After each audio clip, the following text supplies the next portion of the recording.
Dobra komunikacija je kao dobar spolni odnos. I za jedno i za drugo trebaš ljude u interakciji. Ako nema interakcije, onda je to obično drkanje.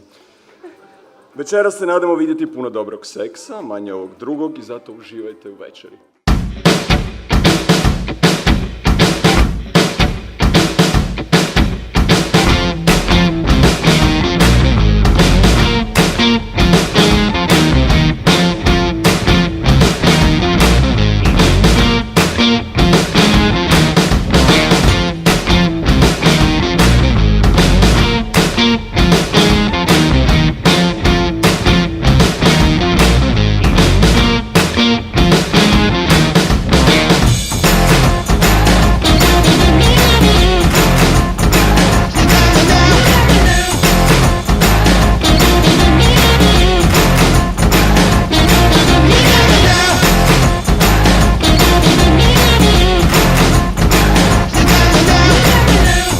U prvom redu uvijek neki štreberi sjede, evo Ciglar, Žinić ekipa.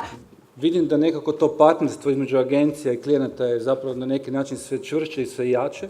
Neki iz Proximitija su sa BBD-om, to je više incestuozno ovako malo. Mala incestuozna zajednica. Lannistere moramo imati.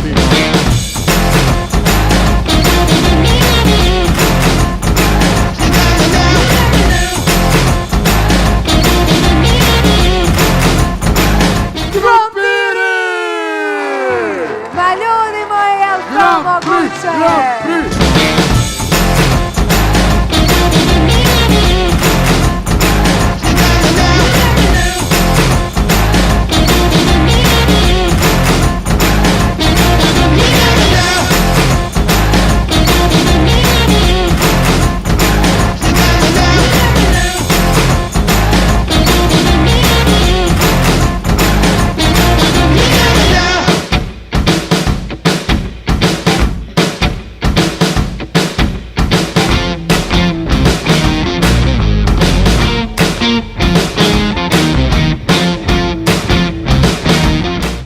Agencija godine, najviše bodova, ko Dinamo ispred svih, to je...